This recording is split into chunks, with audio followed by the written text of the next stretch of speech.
buang je lah enjin motor RS korang ni. Tapi blok je buang, enjin jangan buang. Sebab apa? Blok dia dah upgrade lah. Sebab apa ini aku tunjuk korang. Ini yang ramai tak percaya. Ada MSC aku tanya tak percaya. Sebab apa? Dia baru tukar blok semalam. Komen dia kata dia pakai yang latest punya blok lah, bukannya yang lama punya blok. Kat sini aku tunjuk kau macam nak bezakan blok yang ori yang dah upgrade tu untuk motor RS dengan yang blok yang lama RS punya. Sebab macam aku buat video semalam lah kan. Kalau untuk RSX yang paling latest, dia dah upgrade pakai latest punya blok. Dengan RSX Winner pun dah upgrade pakai latest punya blok. Tapi untuk RSX yang lama dan ke bawah RS pun semua, dia pakai blok yang lama. Yang aku cakap berada sistem flow minyak hitam yang tembak direct ke kau punya tensioner. So masalah tensioner tu dah kurang, hampir tak ada. Kat sini aku tunjuk kau. First cara nak bezakan ni ialah segi kod. Kalau untuk yang latest punya RSX Winner punya blok, kod dia 12210 K2P. Yang ni beza dia K2P. Tapi kalau yang untuk yang blok lama dia K56.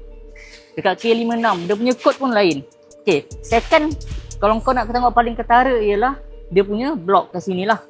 Ini blok baru, ini blok lama. Okay, ini blok lama. Apa yang bezakan dia ialah blok baru dah ada satu timbul kat sini. Dah satu timbul, blok lama tak ada. Okay, dia punya flow minyak hitam dekat mana? Dekat timbul ni. Melalui blok ni laluan minyak hitam dah akan naik, ada satu lubang. Sini lubang untuk laluan minyak hitam yang pancut keluar, tembak ke tensioner. Macam ni tensioner motor RS korang. Tengok rapat ni. Motor RS korang ni ada satu lubang betul. Lubang ni yang dia dekat dengan direct dengan spring. Dia bukan spring sebenarnya, dia macam helaian zinc macam tu. Jadi function lebih kurang spring. So bila duduk dekat korang punya ni blok, okey.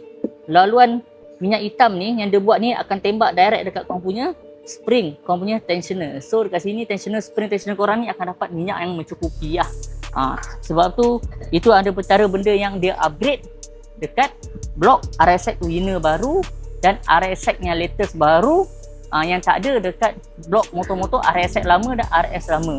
Tapi ada yang ramai tanya aku juga, boleh ke RS lama tu pakai blok RSX baru ni? Jawapan dia boleh, sama je semua, tak ada beza pun.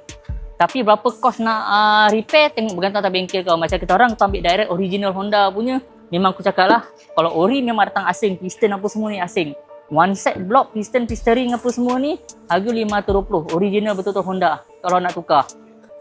So biasanya kalau nak tukar, kita akan untuk orang yang biasa buat blok cala ke, buat servis top set ke, kalau tukar biasa kita akan tukar blok lah, macam yang dah blok cala tu kan. Tapi yang saja nak tukar tu, buatlah servis top set alalang, buat servis top set alalang tukar blok, alalang buat servis top set.